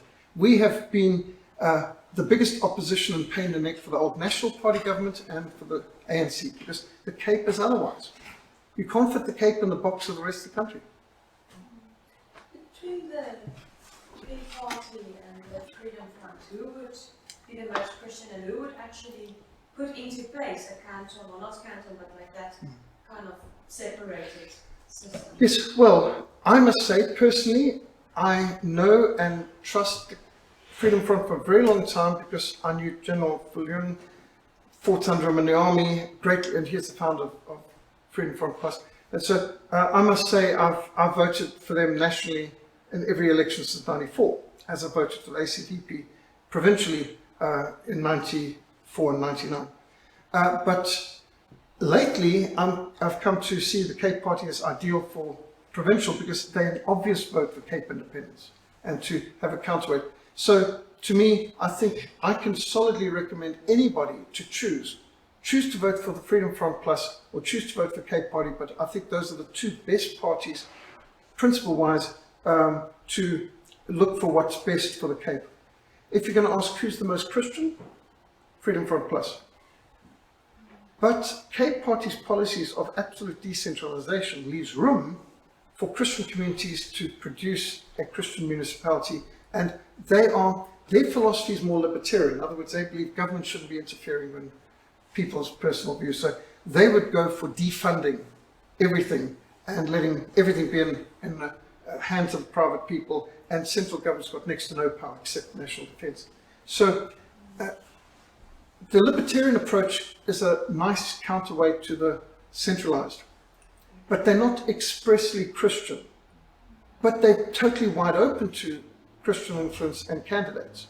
So the Cape Party is a libertarian party. The Freedom Front Plus is much more strong as a Christian party. And they've got a 100% rate on a biblical voters guide in terms of always voting pro-life and pro-family and so on. Alistair? Why were the borders drawn where they were? Why? Yes. You know, we had borders. Like the Cape Province went all the way up to the Orange River and all the way over to the Kai River. And next thing you know, they suddenly Northern Cape, Eastern Cape, and Eastern Cape includes Transkei and West. Who decided what the Western Cape is? So this is very arbitrary. And how dare they chop up the Transvaal, which was always a respected, recognized country, which was invaded by the British in 1900, and now suddenly there's Limpopo, there's Mpumalanga, there's Gauteng, and then parts of Northwest so the Transvaal's been cut into four. At least the Kingdom of Zululand's got its name and identity, but the Transvaal was wiped out of existence, which is wicked. At least the Free State still got its territorial integrity, even though they're ruled by the other side. So why the Cape's been chopped into three? Not acceptable to me. That's why we're not talking about Wexit. Some people are talking about Western Cape exit. When we talk about Cape exit, we might start with the Western Cape, but it won't stop there. There's a lot of people in Northern Cape that would want to join, and there are some parts of the Eastern Cape that may choose to join. And so in time, the Cape province may come to be closer to what it used to be. But you've got to start where you are. You know, in the event of loss of cabin pressure, please put on your own oxygen mask before attempting to help other passengers. So that's the principle, that we can help our neighbours better once we have our own territorial integrity and can start to not be pouring most of our taxes into this bottomless pit of corruption. You know that of the money that we pay in taxes, less than 8% of the taxes paid by Western Cape gets spent in the Western Cape. Less than 8%. So we could literally cut our taxes to 10%. Less, because without corruption and efficiency, we wouldn't even need that much. So that's why and I'm transgressing and not get to another, next week we're going to deal with the policies that make the Cape work, but we can have tax of 1%. I was discussing that with Stephen Midford-Whitson. Well, the Cape exit financiers have done further studies and they said we don't need 1%, 0.5% will be fine. Half a percent is all we need in taxes through total economic activity levy, electronic transfers, that's it. We don't need anything else. VAT can be abolished, income tax can be abolished. You don't need any of those taxes because it will be across the board, including Anglo-American and De Beers and Old Mutual. I mean, everyone pays 0.5%. And that will give us more than what we need. Just imagine the Western Cape. Who wouldn't want to bring in a business and move their industries into a province where you pay less than 0.5% tax total? So, anyway, those are just some ideas. Henry? My concern on the Cape exit is it's mostly driven based on a decentralized Model? module and not that much based on biblical principles or faith movement. It's more decentralization to root out the obvious corruption that we all agree upon that's bad. What if the Muslims that's in the movement say no, Sharia law allows the following and would like to implement that in the decentralization? Is it clearly stipulated what kind of rule is agreed upon? Because it doesn't help if you succeed and then the negotiation starts on how we're going to deal with the government side. Right. So, there's a whole lot of things you can do. You can still have a basic core Bill of Rights, which applies to all the cantons. Say, like Switzerland has. And there's some things you can't suddenly legalize. So in Switzerland, for example, you cannot decide that there's a death penalty for people who convert from Catholicism to the Protestant faith in this canton. That's not an option. They built that in a long time back. So your cantons have a lot of freedoms, but there's some things such as, that's why you have Bills of Rights, or Britain had Magna Carta, to give this is a basic core stand. You can't go below this. This is your floor or ceiling, as the case may be. And what's Now, that Bill of Rights based on? Biblical principles? Is well, based on what they all agree on? Well, of course, Switzerland was based on biblical principles, and of course, Magna Carta is based on biblical principles. In England, ours is a mix of everything. I'm talking about the present one in South Africa. It's got some Christian influence, it's got other secular, which is why we have everything in it, from freedom of conscience, freedom of worship, through to sexual orientation and nonsense like that. So they basically married secular humanism with Christianity in our present Bill of Rights. So there's some good and there's some bad in it, a lot of bad. But we can still try and enforce some of our Bill of Rights here. In starting a new country, you've got the chance to start fresh. And then we've got to be sure that our solid base is built on a rock-solid biblical principles. That's why we're talking about following examples of excellence. Switzerland, Singapore, that sort of thing, not following totalitarian, Babylonian, Nineveh, Soviet Union stuff. Isn't it a red flag if you see that the Muslims is one of the most majority groups in the Secession group. Are they? I wouldn't have said majority. They're not a majority in the Cape, but they're significant. Of course, Minority. would say in the Secession, and they would want to implement their rules. Yes, well, of course, freedom of religion, freedom of conscience, freedom of worship, these are basic Bill of Rights principles. And so they'll be able to, if they want to say things like head coverings, Quranic study in the schools, there's got to be some things that they're free to do, just like we can say in our areas, in Brackenfell, we're going to have Bible education and so on and so forth in classrooms. They may have some modest, but they can say we can't have alcohol sold in our shops in Volkov. They can do a whole lot of things, but you cannot infringe on someone's freedom of conscience, freedom of worship, and right to life. So there's some basic limitations. A person cannot come out with any law if it violates the Bill of Rights on which the entire Confederation is built. This is a philosophy, but of course we're in early stages and you've got to negotiate it right. Now I'm part of the think tanks. I'm trying to influence the think tanks to think in a constructive biblical way. And that's why it's important for us as Christians to get involved, because when you've got a libertarian group like Cape Party, they're wide open to all sorts of views because they believe central government should be hands off almost anything. Now, of course, I believe in a little bit more government intervention than they would, but I prefer the libertarian approach vastly to what we've got right now, but we need to modify it somewhat. And with some of my friends in libertarian, for example, I would disagree with them when they say we don't need national parks. And I say, yes, we do need national parks. And we do need to protect the environment. And they say, well, free market will do that. I don't believe that.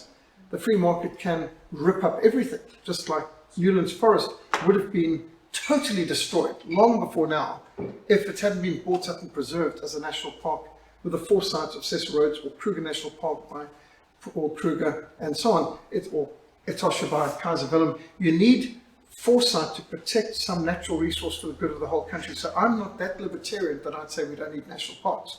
I say, yes, we do need it. But again, we need to be salt and light. We've got to be involved. And as Christians, we've got to be bringing biblical principles to the fore for secession. If people don't pick up their secession arguments like the Catalonians from Mao Zedong's Little Red Book, but they're going and getting their principles from the book of Exodus and Kings. We don't want them getting it from the Marxist revolutionaries. So at this stage, people are unhappy, people want change. It's for the church to be offering viable, excellent solutions. Can I just add to Henry's comment that it's not even so much that we're looking for a Christian political party or a Christian political movement, it's that we're looking for freedom of worship. So the Catholics need to be allowed to worship in their way, and the Muslims need to be allowed to worship in their way and have the rules that they want in their schools. That's what freedom of religion is all about. And we're not voting for a pastor, we're voting for a political party, and I think that's what the Americans so often get wrong. When they, oh no, but he's not a this, that, or the other denomination, or he's a Mormon, so we can't vote for him. No, you're voting for a political person. And it's the freedom within that movement that we need to preserve, which we don't have now. With the political person you're voting for, if the political person violates any of God's laws, then you will suffer the consequences of the sin that the country has committed. So it's very important that the country makes sure that the laws that they vote into place does not violate God's laws. Because if it violates God's laws, it will have the wrath of God on it. Mm-hmm. So if one say that one of the main, some of the great input on it is a Muslim group, then you have to be extremely cautious that they don't implement any of the Muslim laws which they bring to the party, which would directly violate biblical principles on it. And to make sure that if they do that, that it's within their area and that they can suffer the consequences for their Well, the whole concept, and we'll get into that next week, on what principles can make this work. So a lot of this is, and I believe, the most decentralized possible, where there's very little power in the hands of central government, most of the power is in the hands of the local municipality, And there's a lot of safeguards that must be built in there too. But we as Christians must have our voice involved in the public square. We can't stand back and let secularists or Marxists decide how a country's run, which actually has happened.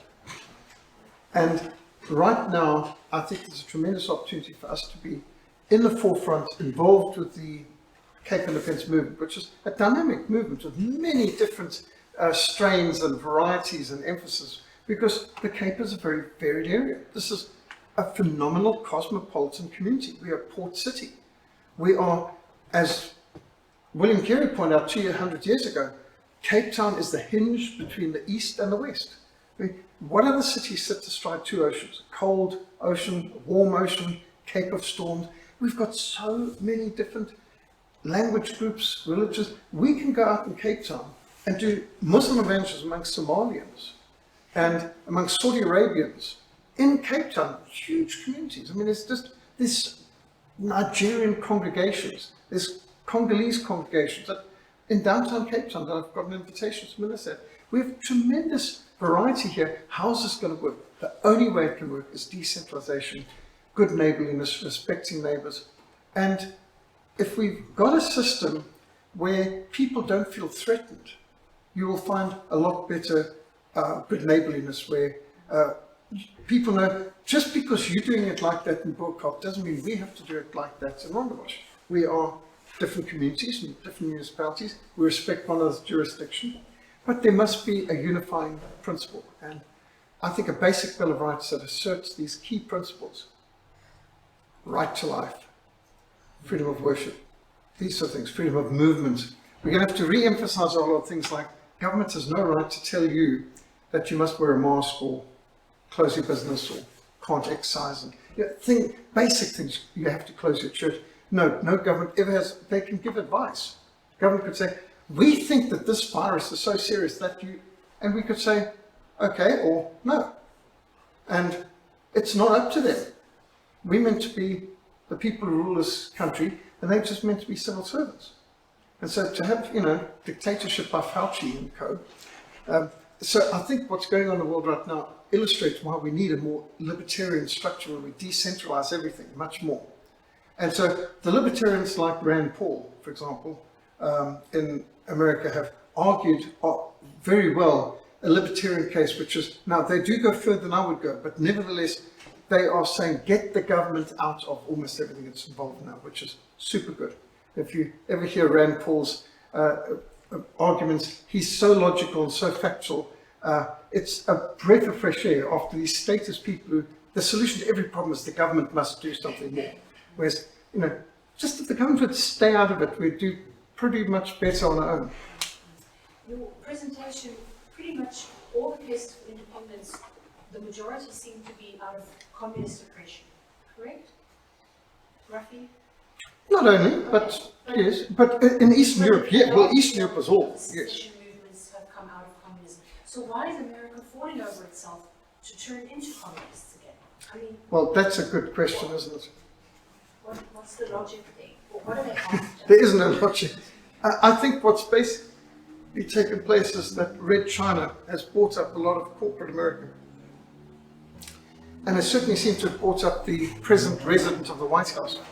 He seems to be a puppet for Communist Party of China. And, So the Soviets didn't do it right, they didn't do communism the right way. but we're going to do it right. Yeah. Yes. I'm just thinking in terms of how you actually implement it. Is it not the best way to first go about the macro issues? Like, we need to control our railways. We need to, where's our money coming from? Do we have our own monetary system? All the big things, like the power grid. Before, that would give us 10 years to work through that. To get into tiny, we want Sharia law here and this law here. Is it not best to tackle it from the biggest issues down to the smallest issues first? The main thing is to keep the main thing. So focusing on the big issues. I mean, like freedom in the economy. So Stephen Mitford Goodson had the emphasis, as someone who's once director of the Southern Reserve Bank, that the biggest problem is economic. And if you can get the government out of the economic bondage of the as he said, History of Central Banking and Slavery of Mankind, that book documented that the system of usury, of interest charging of the banks, is one of the worst things in all of society, which forces unrealistic taxation, which forces mothers out of being homemakers into the workplace to pay all the extra taxes that are required for this big daddy government that's nanny state. And so the whole thing is, if we can get out of the usury of the banks, we will already be in a situation that's a lot better. And to bring taxes down to under 1% is going to provide tremendous incentive for investment, for job creators, for employers, which will solve the unemployment problem and the welfare problem and all these other things. So he looks at it from an economic point of view. Now, I'm not an economist, so I'm quite impressed that there's so many things that will apparently be solved by good economics. And the basis of that is, as Stephen Goodson says, 60 times in the Bible there are passages forbidding usury, charging of interest with loans. And when you think that that's the main emphasis of Magna Carta as well, and this has been forgotten, and we've allowed phenomenal usury. You just think the average student, the average person spends something like 15 to 20 years after they graduate from college paying off their student debt. That's not just bondage, that's slavery. And it's crippling so much of the economy. You think of those people, their kids are going into university by the time they're paying off their own student debt, and now starting their children's student debt. This is insane. So our society is debt built upon debt, and there's some people becoming billionaires. One thing that should shock all of us, Robert F. Kennedy Jr. in his Children's Health Defense just put on his website, this COVID vaccine nonsense has caused 9 new billionaires. There are 9 people who are new billionaires to the world as a result of the vaccines. Now, how can, when so many lives have been destroyed, so many families and businesses are destroyed, how did a whole lot of people become billionaires out of a vaccine? Is this about saving life? Or is this about making some people obscenely wealthy at the expense of poor people who've been crushed? 9 new billionaires in the world because of this vaccine promotion. You think when you say everyone in the world has got to get this vaccine, do you know that, again, this is coming from Robert F. Kennedy's Children's Health Defense website, that the US government has paid, I've forgotten the exact numbers, but it's multiplied billions for the vaccines, out of taxpayers' money, of course. And now they're paying another $2 billion, now that's US dollars, not Zimbabwe dollars, $2 billion to market the necessity of getting the vaccines to those who are part of what they call vaccine hesitancy. I just like the term vaccine hesitancy. It suggests that, like you're standing on a diving board in a pool and you're hesitating to dive in. You will dive in, but you're just hesitating.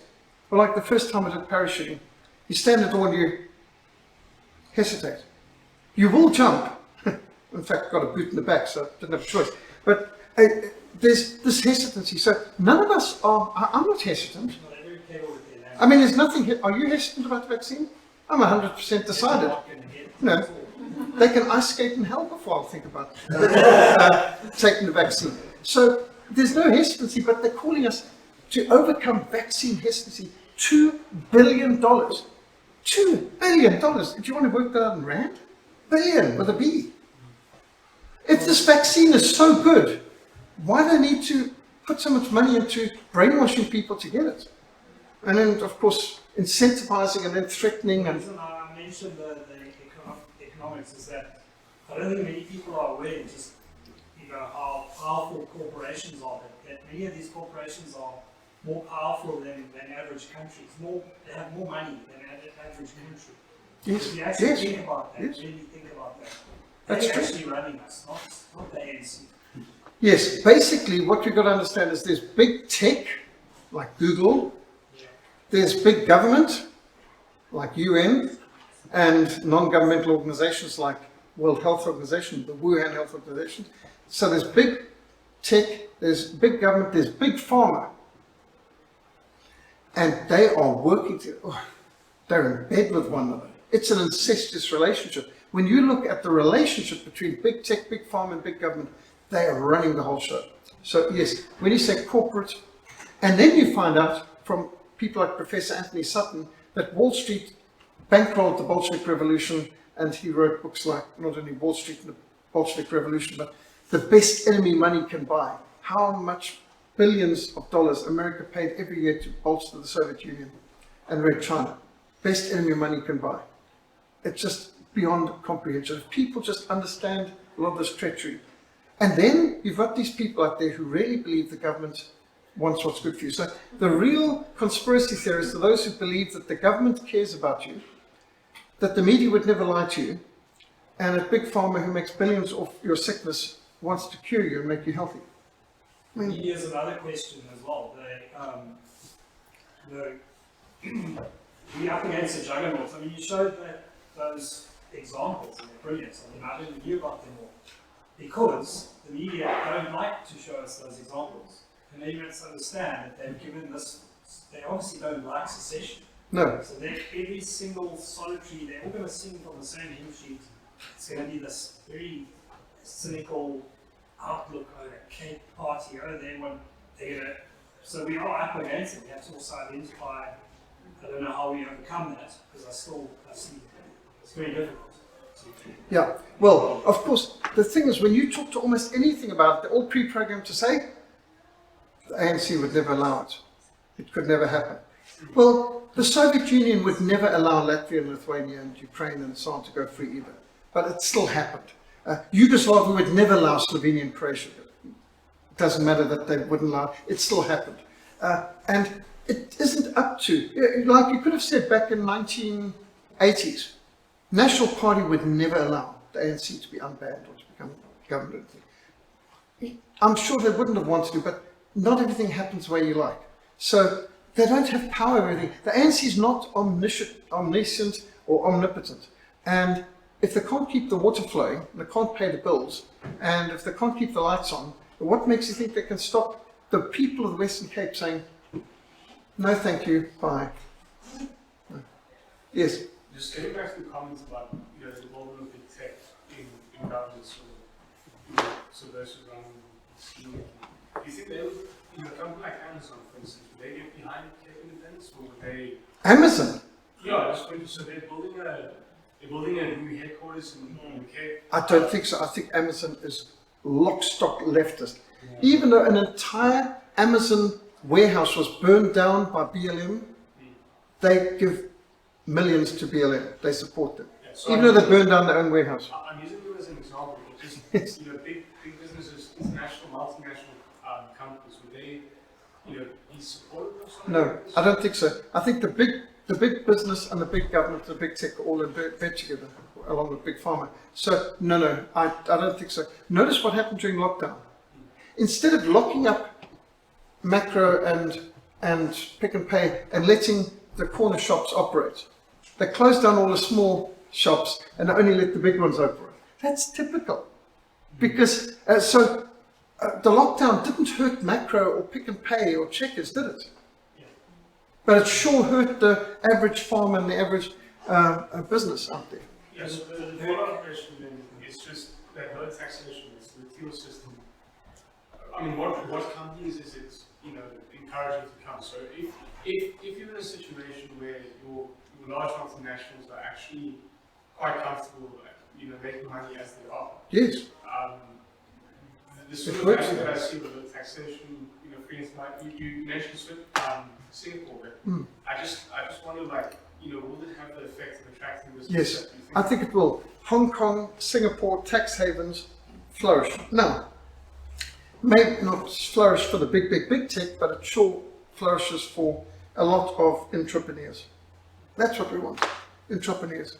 And we don't, I'm trying consciously to support small businesses, Cape businesses, people who support Cape independence, to try and not waste the precious little resource we have on funding the big, fat, in bed with the evil government bunch of people. So unfortunately, often we do it because of convenience, but if we can get more strategic about where we invest our, just whether it's our groceries on, if we can be supporting local farmers who are producing this or that product and this service, it's so much better if we can just think. That's one of the things for independence, but again, we're getting into things that are coming in next week's presentation. We've been going quite long. I need to wrap this up, and then we can have more tea and all that.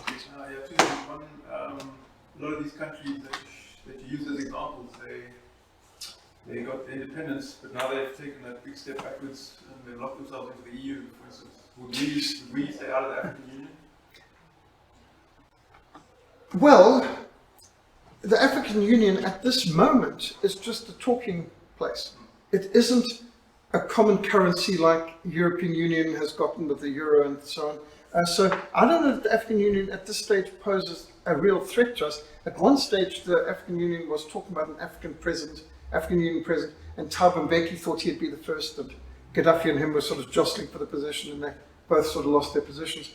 But no, fortunately, I think the AU is not anywhere close to the EU's rebuilding Babylon. They're still just talking. I don't know that they're not enforcing anything yet. If the AU ever became something centralized, then I think we'd have to pull out. But at the moment, if we were allowed to have a representation for the Cape there, be a nice opportunity to witness. There's a lot of other emerging states. There's a group that we're already affiliated with called the Secession of Emerging States. And that's other groups working for independence around the world. And there's groups in Africa that are working for secession, like Biafra and so on. So we obviously have to be sympathetic to them.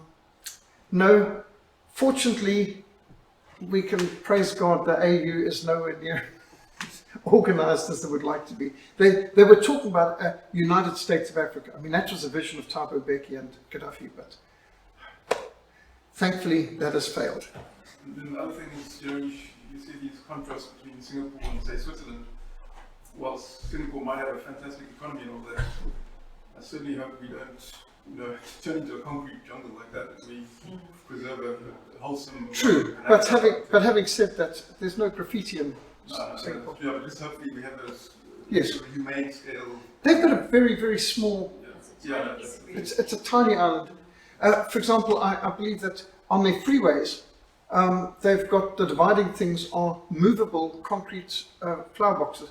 Because in the event of war, they've got to be able to move them out the way so it can become landing strips and things like this. So there's all kinds of things when you're short of space. Holland's also like that, but they've got phenomenal amounts of preparation for what to do in the case of an emergency because land is so scarce and a lot of their land's underwater. Well, Singapore is an extraordinary country. But anyway, the thing is we should take something good from the best and choose what suits our purpose, and I think the Cape could become a phenomenal country. Some people talk about making Cape Town the Monaco of Africa. Now, Monaco is a very successful little Riviera, independent country. Just many people think it should be part of France, but Monaco is its own country. Well, we're a lot bigger than that. Do you know that the Western Cape is bigger than England? We've got a bigger population than Namibia. We've got a far bigger economy than Namibia. When you look at size, then you start looking at things like Singapore and Hong Kong. Honestly, it's not about the size. The Western Cape is big enough to be a great country. And we've got enough people, we've got enough natural resources, we've got nuclear power station.